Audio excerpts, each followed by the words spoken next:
Here's what's cooking on today's Sports Stove podcast. We're talking baseball. We're talking fantasy baseball. We're talking some NFL. And we've got our good friend Kevin Wilson joining us. That's what's cooking on today's Sports Stove podcast. From Belly Up Sports and the Belly Up Podcast Network, you're listening to the Sports Stove podcast with your host, Vince Stover. Hey, good looking, what you got cooking? How's about cooking something up in me?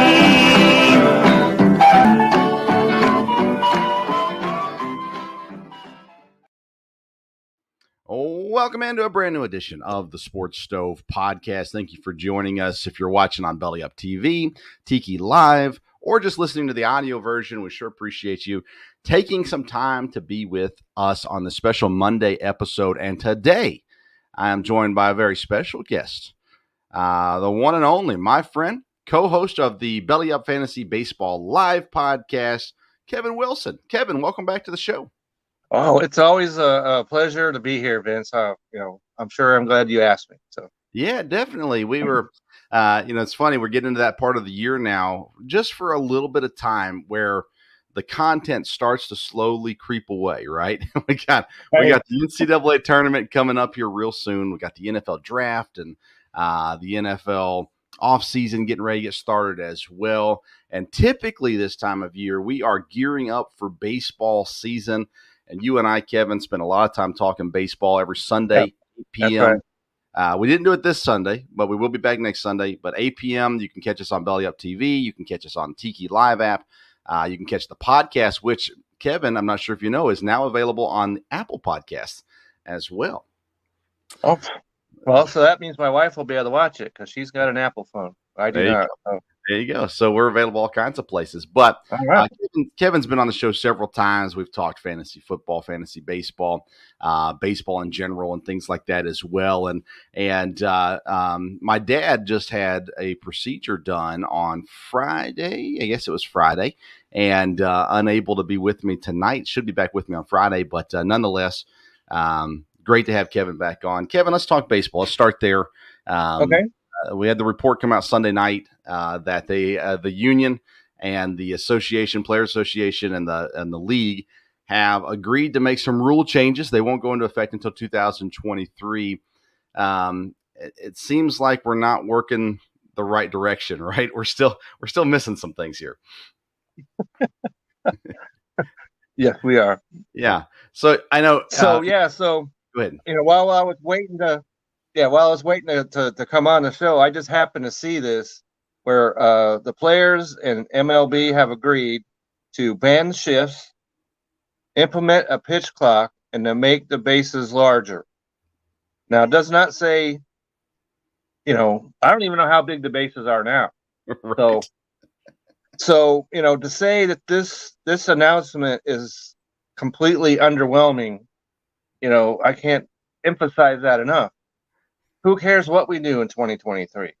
We've got a problem in 2022. Yeah. So we're definitely sliding off in the wrong direction. And we had our last baseball show, Vince, you said that you were very pessimistic, and you hit it right on the head.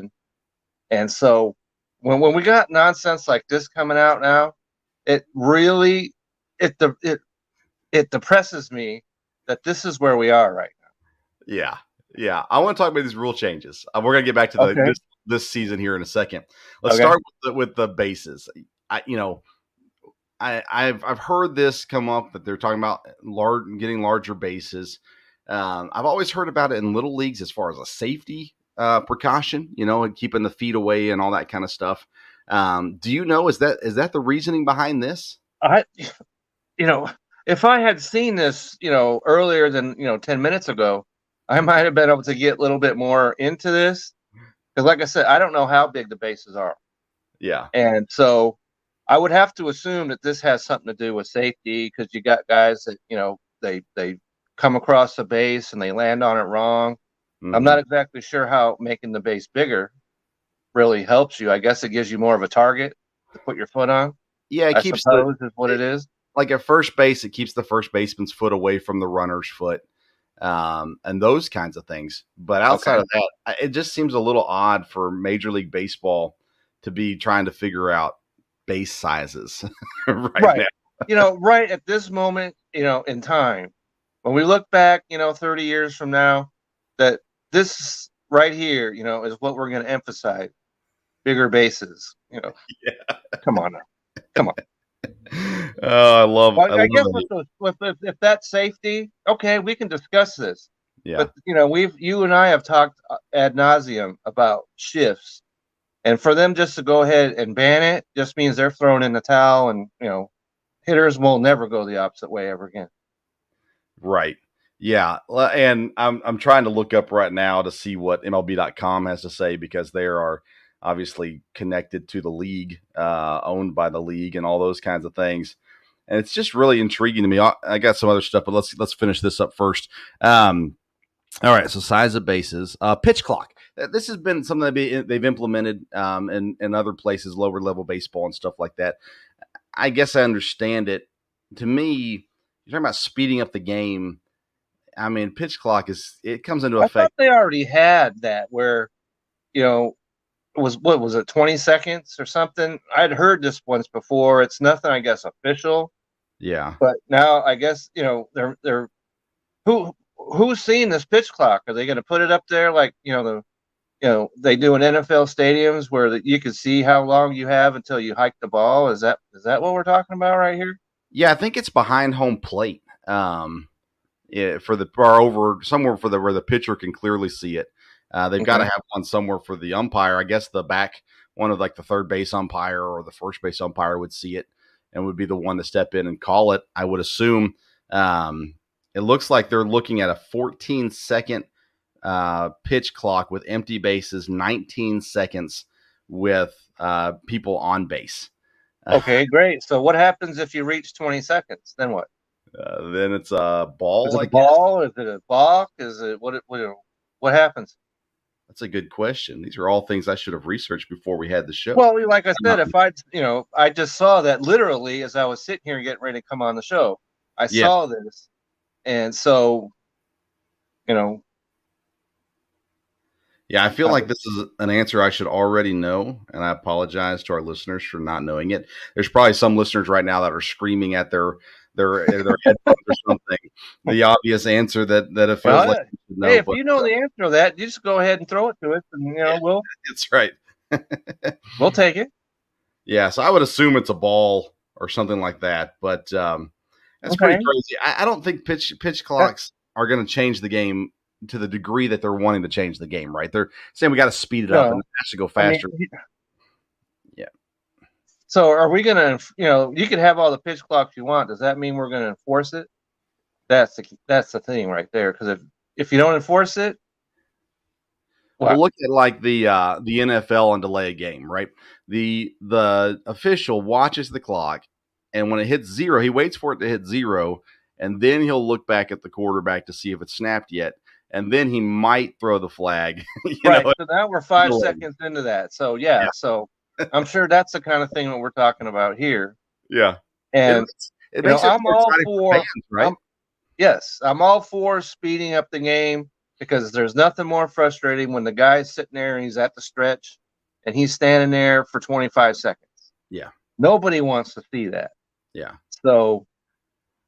Yeah, I think about, though, that's one of the things that makes football and basketball exciting is the fans see the clock ticking down and shot clock, and they're screaming and yelling because the shot clock's almost to zero. Yeah, 4, 3, all that. So. And now you're going to get that in baseball. There's going to be more fan interaction during the game, I think, as a result of this.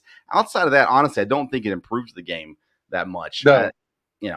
Like I said, I just question the timing on all this. Yeah. We've got an F5 tornado headed towards Major League Baseball right now. So, so they're what do they do? They put on a screen door. Yeah. Onto their front door. That's the solution to this. Come on now. Right. The shift. We've talked about this on the Fantasy Baseball Show. Yes, we just talked about it on our last episode. Yeah. So banning the shift in Major League Baseball, what's the first thing that comes to your mind when you hear they're going to ban the shift? That means, like I was saying, that means that coaches, managers in the entire baseball realm are throwing in the towel because hitters will, especially left-hand hitters, will not go to the opposite field. Yeah. So the white flag is out, and it's kind of like if you ever saw Rocky IV when the Russian is beaten on the guy, and Rocky's he drops the towel, but it's too late because he's already beaten to a bloody pulp. Yeah. That's the kind of thing that we're talking here.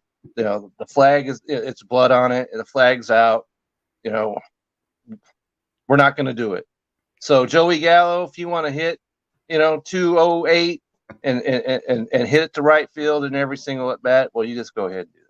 Just go for it. We were at a college baseball game on Saturday, my family and I, and there was a situation in the game where there's first and second, and college had shifted, and there was the third baseman was basically playing shortstop. Everybody else was over the past second base, and I thought, you got a guy on third. Why not just bunt it down the third baseline? You score the runner, and whatever. Now they didn't do that. They ended up getting a walk, loading the bases. The next guy struck out, and they scored no runs. But my point was, as I'm sitting there thinking, it's so easy to do something when they shift, and do something. We're not preparing for it in Little League. We're not preparing for it in high school. We're not preparing for it in college. Therefore, in Major League Baseball, they're not ready for it, which is amazing to me because we talked about this on the show, but they're getting paid millions upon millions of dollars. You pay me millions of we don't have to get to millions. Yeah. You give me $100 bill, I'll hit the ball the other way.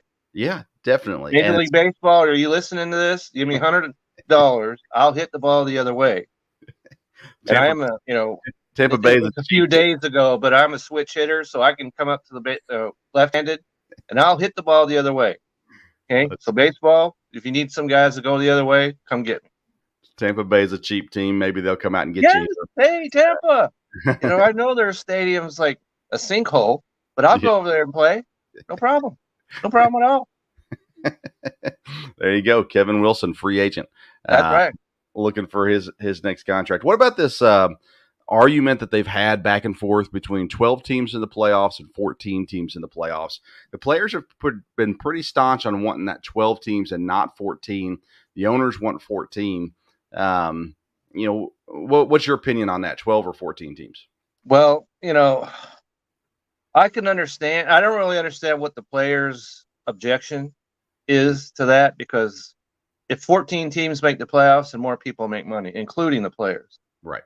So I'd like to hear more about what their objection is. It just, to me, it goes to show just whatever the owners came up and proposed, we're against it, whether it makes sense or not. Yeah. And as far as, getting 14 teams or 12, I think that's too many. And so baseball is going to head towards where the NBA is. And the NBA's first round of their playoffs is by far the worst of any team professional sport, because going in that the 8 seed is not going to beat the 1 seed. That it's a waste of time for everybody involved. And then it's going to start head, because if you remember, and we just got through football, and it was one of the greatest postseasons maybe ever. But if you remember the first round of this playoff, with the exception of the Raiders and Bengals and the fourth quarter of the Cowboys 49ers, it was a dog show.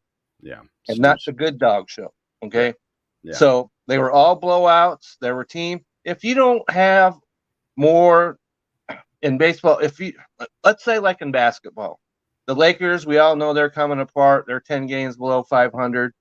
And so they got 8 teams plus 2, teams that can make, the play-in game.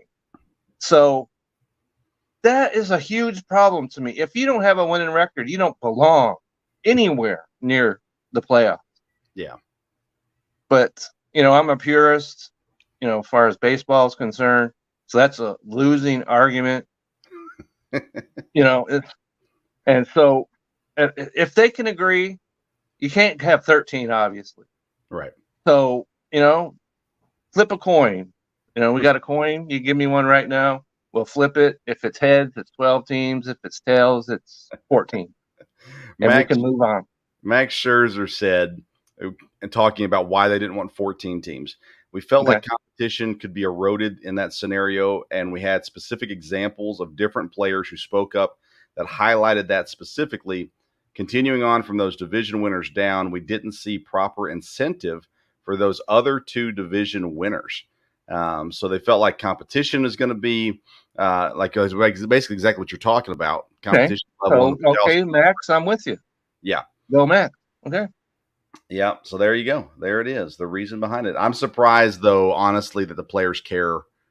I mean, if you're the division winner and you get an easy matchup to start the playoffs, you'd think you'd be happy with that. But if you're doing the one game versus the series, then all it takes is them to have their best pitcher. Right. So then you get into where it's in, like football, where if you have a fumbled punt and then all of a sudden your 14-win season goes down the toilet because it's a one-game playoff. Exactly. So I can see the problem there. And, baseball's got an issue because football, you can play it when it's 8 below. You can play it snow. You can play it anything but lightning. Basketball is played indoors, so what if the playoffs takes 3 months to do? Baseball can't have that. You're right. Because then you're going to have snowed out games in Colorado if they ever did make the playoff. But it's the same problem that Boston could have, New York. We could go on and on and on and on with these teams like Minnesota, and so you can't play baseball until Thanksgiving. So at some point you have to say, hey, stop the expansion. Yeah. Unless you're going to play in Mexico City or something, or here in Dallas, stop it. Yeah. Did you see that LSU Texas game in Houston? I did not. So I know that. They're pretty high up there in the rankings and everything. So the stadium was packed, Kevin. I mean, I can believe it. Packed. Baseball, Major League Baseball is killing them. Because right now, Vince, I am wearing my Clemson shirt in support of NCAA baseball. Yes. Okay. Yeah. Because college baseball is now going on, and so if the pros, okay, forget you. All right, forget you, because the NCAA is playing, and I found this out because I did a little research, Vince, and I found out that because the minor leagues are proceeding as if nothing was going on. And so I got it here. AAA, they start their season April 5th. And the rest of them, AA, high A, low A, April 8th. They start their seasons. And unless you're on the 40-man, if you're on the 40-man roster, you cannot participate. Because now you're union, you're forced to be union. Yeah. But everybody else in minor league baseball, you can play. And I also, because I know that you're in Kentucky, Mint, so I took a little interest in that. Did you know that Bowling Green has a team called the Hot Rods? Did you know that? I did not know that. Makes sense. They have the Corvette Museum. Okay. Because that's the high A team of the Tampa Bay Rays. Okay. Okay. The AAA team is called the Louisville Bats, which makes sense because that's where they make the bat. The Slugger. Louisville Slugger. Right. Yeah. So here in Texas, Frisco, which is not far from where I'm sitting right this very second, have the Frisco Rough Riders. That's the AA team. We've been to that stadium. It's a great stadium. There are all kinds of great stadiums up and down all the minor league. Get out there and watch these guys play and let baseball just mildew away if that's what they want to do. So we have two teams actually in Lexington. We have an independent league team that's owned by Brandon Phillips. He owns and plays on the team as well. And then we have Brandon Phillips, isn't he like 50 now? Or he's in his 40s, somewhere up 40s? in there. Okay. Yeah, I know who he is. So, yeah. Then we've got a new team, and I'm not sure who they're affiliated with or what level they are. Their name is like the Wild Health Genomes. It's a really weird name. Doesn't make minor league baseball teams got some, weird name. If you don't believe me, just go and Google, do a search of minor league teams, and you'll find some whopper of names out there. I love minor league team names for sure. They're great. And then we also, of course, have two colleges. Well, we have more than that, but we have UK and Lexington, Kentucky, and then we've got Eastern Kentucky that I cover. That's the game we went to this weekend. And I'll tell you what, Kevin, they did this new thing to their baseball field at Eastern Kentucky. It's all turf with the exception of the pitching mound. Everything else is turf. There's no dirt on the field. It's all that same like rubber that you see on football fields and stuff like that. And it looks absolutely gorgeous. I don't know, I don't know what the players feel about it yet. And the only people I could ask is the EKU guys, and they're not going to tell me if they don't like it because, they'll get in trouble. So I don't know if it's a good thing. So is that when you get your, a confidential source? You're right. That's a good point. I need to do that.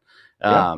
So last Wednesday we had Kendall Yule on our podcast, and he is I saw that. Yeah, an outfielder for EKU. He was drafted by the Rockies straight out of high school. Chose to forgo major league, go to college, and he's a legit prospect going through the pipeline right now. So he should end up somewhere. And then we've got the Will King. He's going to be on our show this Wednesday. He's the catcher, and he's All-American as a freshman. And looks like he's going places as well. Hit 2 home runs on Saturday as well. So looks like some positive things going on there. So I'm excited for that. So let's see here. Kentucky Wild Health Genomes are an Atlantic League team. The Rangers have a team in the Atlantic League. I'm not sure what their name is, but they've got a team out there. Okay. Sure. Yeah, I don't know. I should know all these things. Again, I have not. Once I saw the name, I was like, well, that's stupid. They're placed in the South Division along with the Legends, High Point Rockers, Gastonia Honey Hunters, and Charleston Dirty Birds. There you go. How do you argue with that? Yeah, pretty solid. And I'm trying to see if there's any affiliation. It doesn't look like they have any information on that right now. So again, there's somebody listening going, they go to this, but yeah, I'm sorry for not knowing this information. So anyways, yeah, 2 teams in Lexington, minor league baseball teams. And then we've got a number of college programs. We've got UK, we've got Transylvania, we've got EKU, we've got Moorhead not too far. We got all kinds of things going on around. Yeah. But you're right. There's still baseball to be seen. There's baseball to be seen. And I've got the top 10 teams in college if anybody's interested in that. Yeah, give us. You mentioned Texas earlier. They're number 1. Mm-hmm. And they're undefeated. You got Stanford at 2, Notre Dame's 3rd, Oklahoma State, Virginia, Mississippi, Vanderbilt, LSU, Oregon State, and Arkansas are your top 10. And you probably noticed that there are 4 teams from the SEC on that list, so that means that they can do more than just play football. So. So what's the bottom line of all this is that, if you want a baseball fix, you can find it. What's your best source for baseball information, college baseball information? Because ESPN does not cover college baseball very well. Well, I would like to be able to answer that question for you, Vince, because I just did a search, and whatever came up, I clicked on it. I'm not sure what it was, but because I did a search on the top 25 teams. Yeah. In college baseball, and so that's where that comes from. I know D1baseball.com. Okay, at least one that has the respect of the EKU coach. He says they cover the sport. That's good enough for me right there. Yeah. Yeah, so I didn't know if you had any specific thing or not. I grew up in just south of Nashville, and Vanderbilt baseball. Mm-hmm. Has been really good, especially with their current coach and what they've been able to do. Of course, they produce guys like David Price and Walker Buehler not Buehler. He was from Kentucky. Well, they just had 2 guys. What was it? 2 pitchers, right? Yeah, Rocker and I forget what the other guy's name was. Yeah. The other guy, and so they're a machine. Yeah. So. Yeah, that's what I'm saying. There are baseball teams if you want to, and we got a team out here called Dallas Baptist, and they're known throughout the land as having one of the best baseball teams. And most people couldn't even tell you where this is located. Well, Dallas Baptist tells you part of the name, but tells you a little bit. Yeah, it helps you out a little bit. But because they are a well-known baseball team, so. Yeah. You don't have to go to Texas. You don't have to go to Miami, even though Miami's got one of the better baseball teams too. But you can find a team local, support it, get out there. And then when baseball finally figures it out, whenever that is, whether it's this month, next month, or 2048, whatever it might be, then you can call us up and maybe we'll come see what you're up to. Yeah. Yeah. And college baseball is really affordable. I don't know what the big colleges are. At EKU, it can't be that much because you go to a pro baseball game for $25, so it can't be that much. Yeah, at EKU it's $5 for bench seats. There you go. I mean, seat backs. Yeah, it's a good deal. Let's transition to a little fantasy baseball. Of course, we got the show. Okay. Encourage everybody to go and watch us live 8:00 on Sunday nights. We're on the Belly Up Fantasy Facebook and Twitter. We're on the Tiki Live app on your streaming TV, or the Belly Up. If you have a Roku, we have an actual Belly Up app that you get on your Roku and can watch us on there as well. And of course, the audio version's available Spreaker, Spotify, and brand new on Apple iTunes as well. We've ranked pitchers, and we shared that on this program. We've ranked first baseman and third baseman. Is there a guy that you've looked at already and doing your prep work that you say this guy is underrated? And it's a guy that I'm willing to reach on a little bit where everybody else seems to be a little further down on them. Well, one guy, and in preparation for today, I just happened to get on and do a baseball mock draft because I'm addicted to that stuff anyways. But so I did one, and one of the things that I noticed that's interesting, because he was an absolute crap show last year, and that is Lindor. Of the Mets. Yeah. You can get him in the 6th round. And so if he turns out to be the Lindor of old, that's a huge amount of value right there. And so he can't possibly be as terrible as he was a year ago. It's just not possible. Yeah. So if you're looking for a guy that can return awesome value, that's one of the places I would look. And another thing that I noticed that because Mike Trout has been like the number 1 overall pick for 10 years now or so. Yeah, wow. And so, but now you can get him in round 2, pick 8. That's what happened in the draft I just did. And so if he returns to Mike Trout of old, that's a huge value statement. But of course, he hasn't been injury free for 3 years now. It's been a while. So you're taking a chance, but at least it's not in the first 2 or 3 picks in the draft. Yeah. Yeah. I didn't pick him, but somebody did it in the 2nd round. I had the 8th pick in the draft, and I wound up with Max Scherzer was my first pick. Yeah. And the interesting thing is the first pick overall was Soto. Yeah. Which you really can't argue with that. You cannot argue. But I was kind of surprised because it was an ESPN league. And if you're playing an ESPN league and don't take Shohei Ohtani first overall, I don't know what to tell you. You might be missing out. Yeah, because no one else, because he takes up 1 roster spot and gives you pitching and hitting. Yeah. No one else can possibly do that. Yahoo is not that way. Yeah.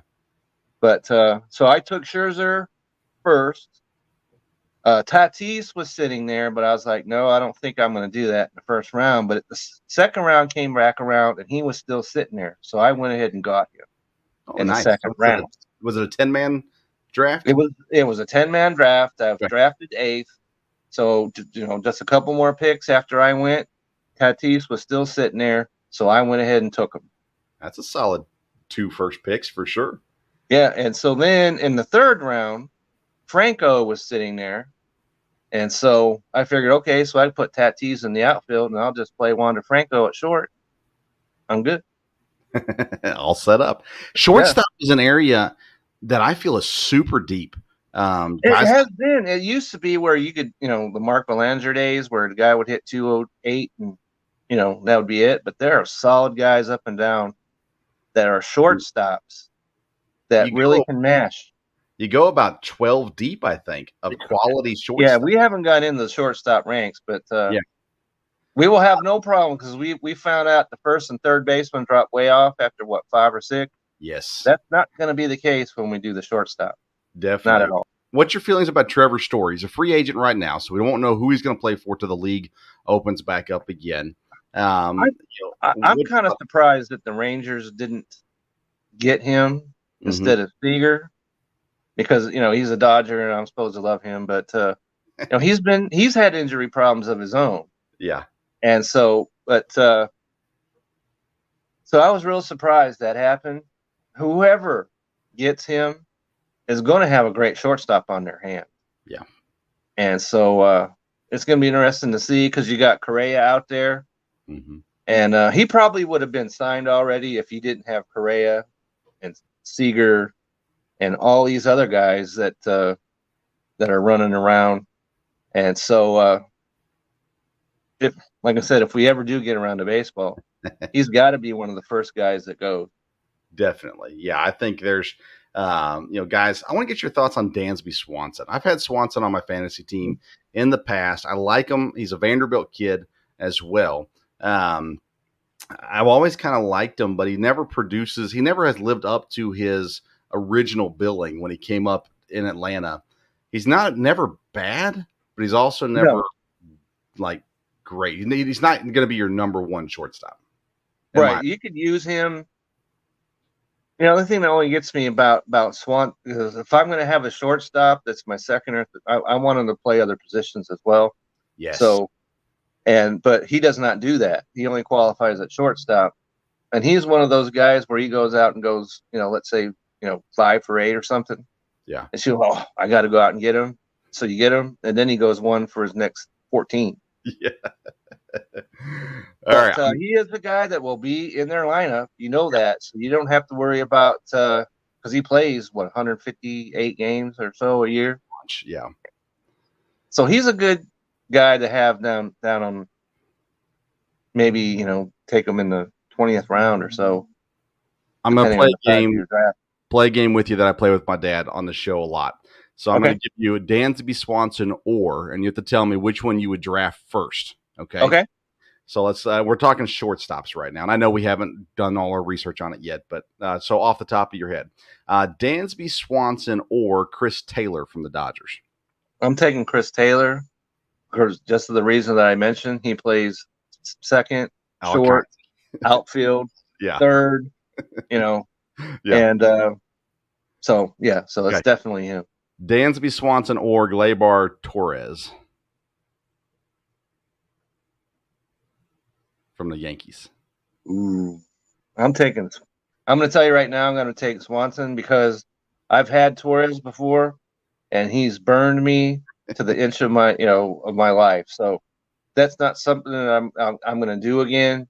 And he's a guy that only qualifies at shortstop as well.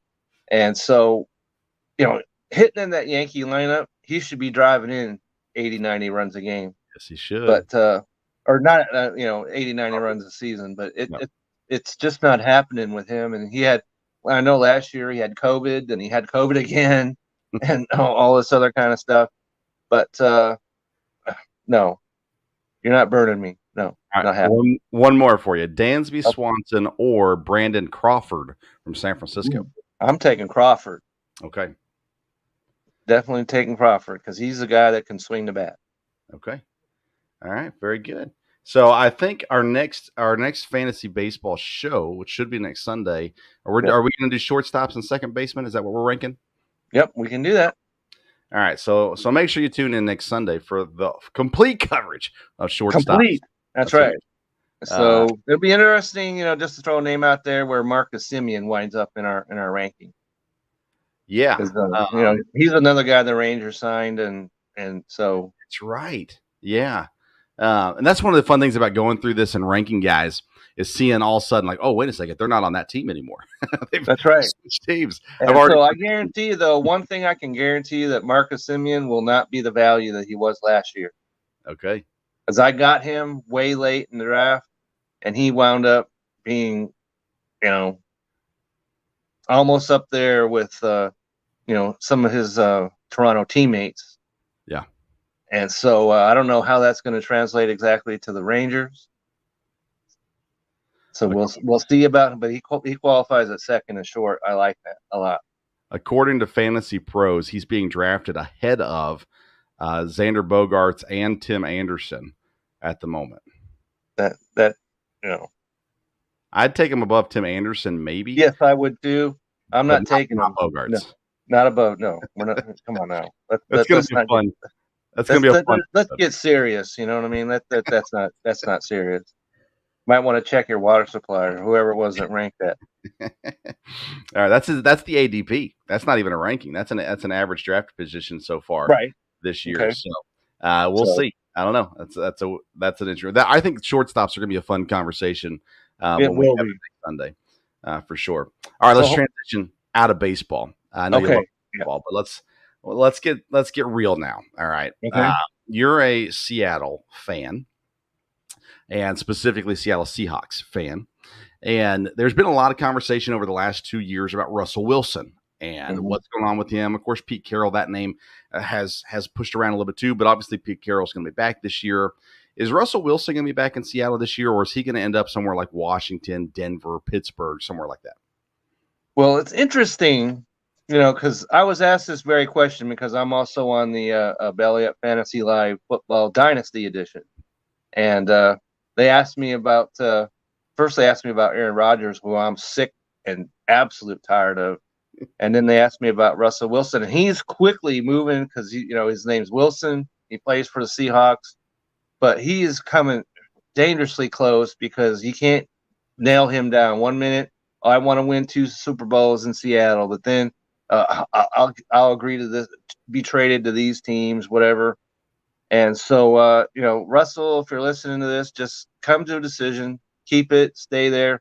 But the interesting thing to me is that Pete Carroll just this past week said, and I'm quoting here, that we are not shopping our quarterback. Mm-hmm. Now, if you listen to what he's saying there, he did not say that we won't trade him. Right. That's a huge difference. That just means that they're not calling other teams to see, if they can put together a trade.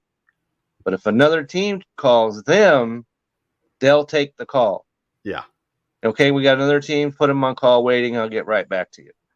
So that's what that means. So, you talk about Washington, apparently they already tried to make a move. Yeah. And I don't know if that's Russell Wilson putting a stop to that, because if I'm him, what kind of attraction does Washington have for him? I give you a few. I can't see it. Oh, are you seriously? So you got Terry McLaurin, you got Curtis Samuel, you got Antonio Gibson at running back, you've got a decent. I know they've got some weapons, and they've got a great defense. They're a team that's a quarterback away. They're in a weak division. Dallas, Philadelphia. Well, that's right. Well, Vince, that was the point that was brought up just because I was watching. I wasn't on the show this morning like I normally am, but I was watching it, and one guy said they got a great defense. Well, they don't. They don't have a great. It's supposed to be a great defense. It was absolute. It was the most disappointing defense in all football this past year. Yeah.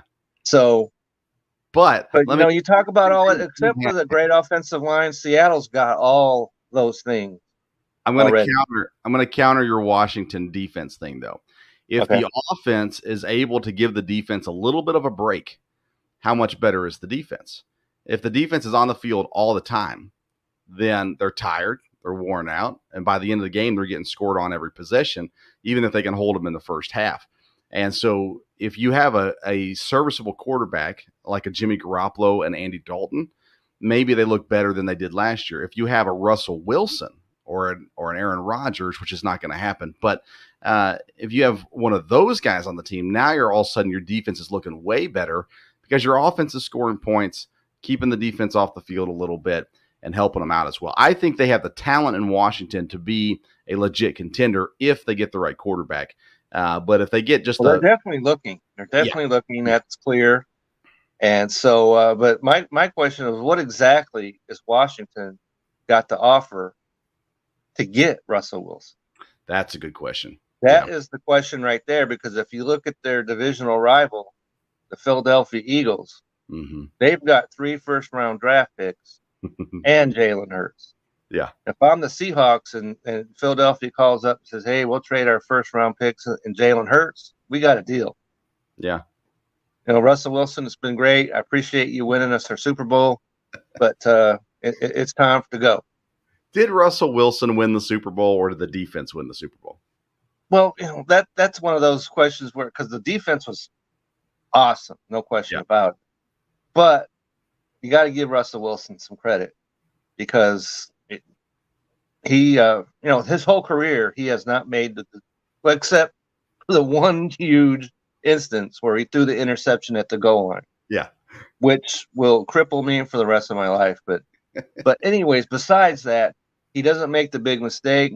Until this year, he's been healthy every year. They've never had a losing season before this year. He knows how to get down, and he knows how to get out of bounds like no other quarterback. We can definitely, you're going to lose this argument if you want to tell me there's a player that can get down and get out of bounds better than him, because he just doesn't exist.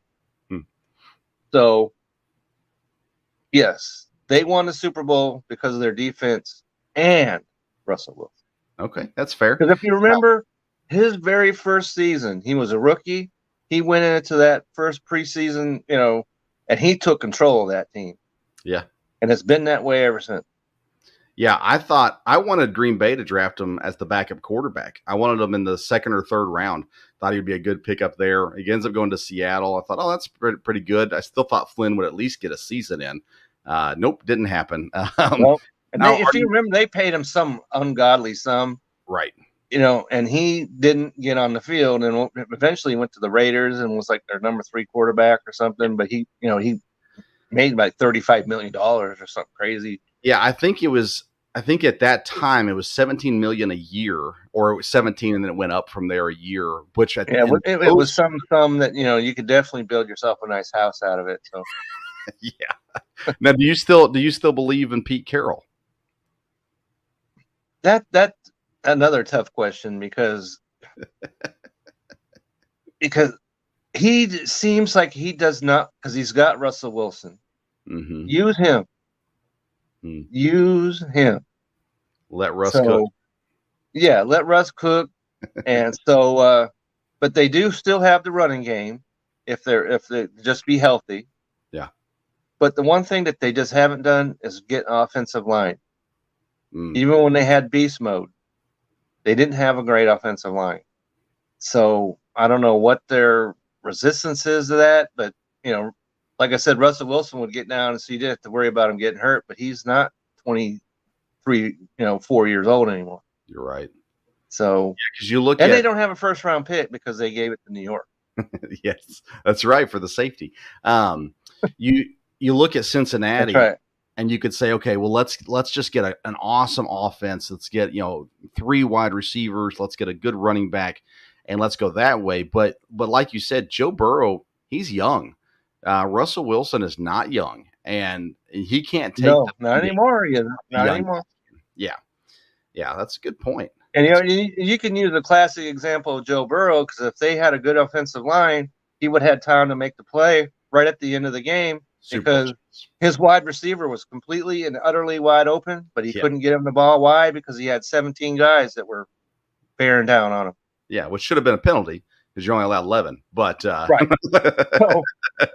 So that's exactly what I'm talking about. Yeah. And the Bengals know they're going to have to address that. Yeah, definitely. And so 100%.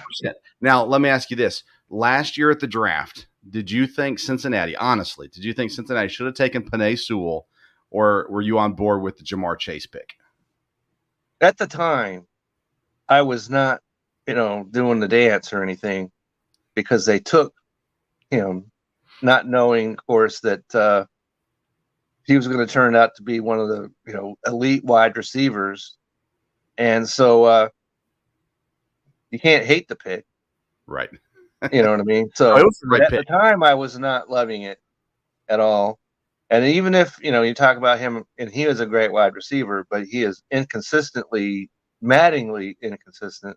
And our good friend Dan Mater could sit there and tell you all about him, about how he could give you 6 fantasy points one game and then 48 the next.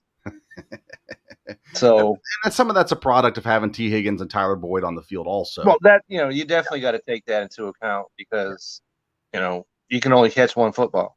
Right. Yeah. That might be a new rule implemented at the next CBA. We'll see.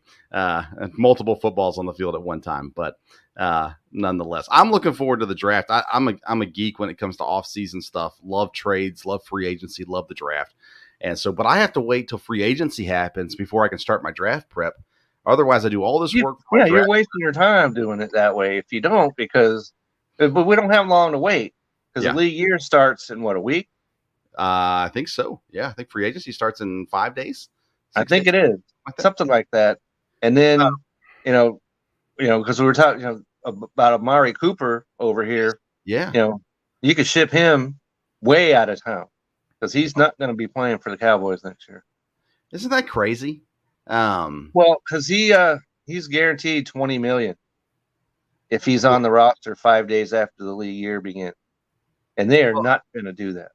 Ezekiel Elliott's guaranteed $18 million, and I would say that Cooper's been more effective in the last 2 or 3 seasons than Ezekiel Elliott has been. Well, I don't know if Ezekiel Elliott knows where the bodies are buried or what's going on with him, because ever since he pulled that whole "I'm going to Mexico" scene, you know what I mean? I wouldn't have gave him the money way back then. I wouldn't have done it. And so they're keeping him, even though he's not the dominant runner. He hasn't been for 2 years now. And so I don't know what the smooch fest is that goes on with him and the Cowboys. It all comes down to Jerry Jones, of course. Right. And the two of them are buddies. Maybe they're going fishing next week. I'm not sure, but he's definitely in not any danger of losing his roster spot.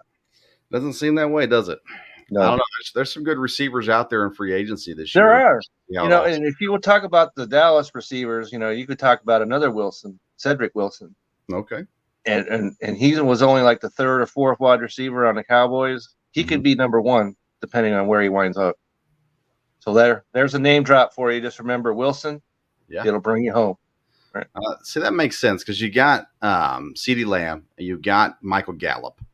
And Gallup depends on whether how long it takes for him to get healthy. Yeah, 100%.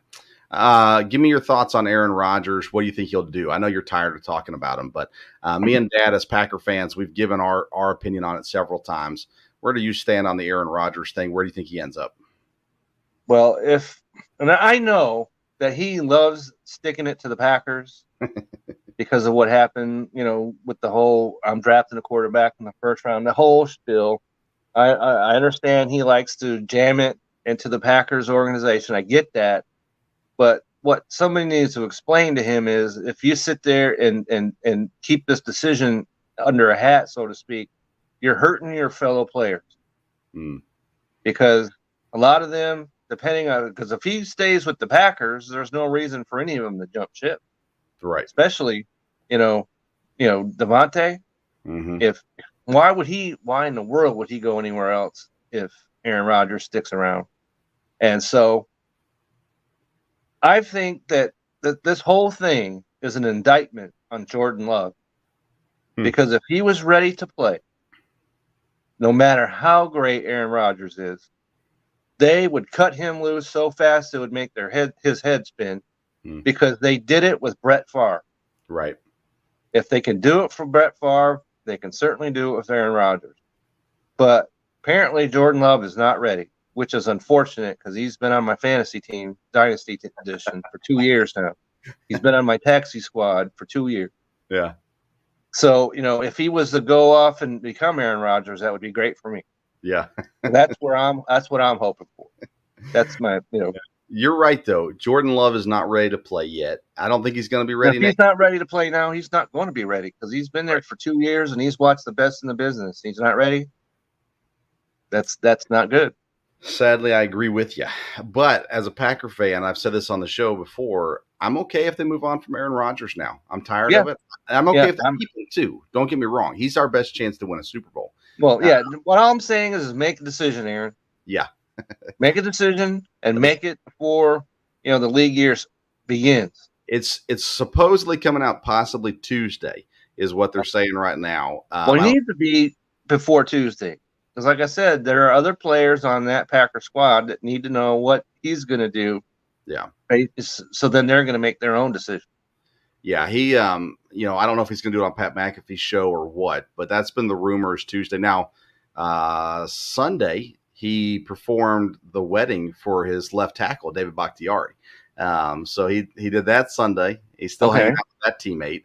But we'll see. I still feel like he's going to be a Packer at the end of the day and think he plays another maybe 3 seasons in Green Bay. Because I think it gets settled now. I don't think it's going to be a deal where he has an issue now and then next year we're going through it again. I think it gets figured out now. Either he's gone or he's here, and then he plays out his career wherever he goes, whether it stays in Green Bay or goes somewhere else.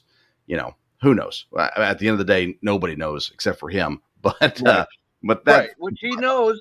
Let's not pretend like he hasn't made his mind up. Correct. Because his mind has been made up probably for 2 years solid now. Whatever that decision is, let people know what it is. That's all I'm saying. Yeah, I would say that by the end of the regular season this season, he knew what he was going to do here in the offseason. He knows what he has in Green Bay. He knows, who's there, the players, the coaches, all that kind of stuff.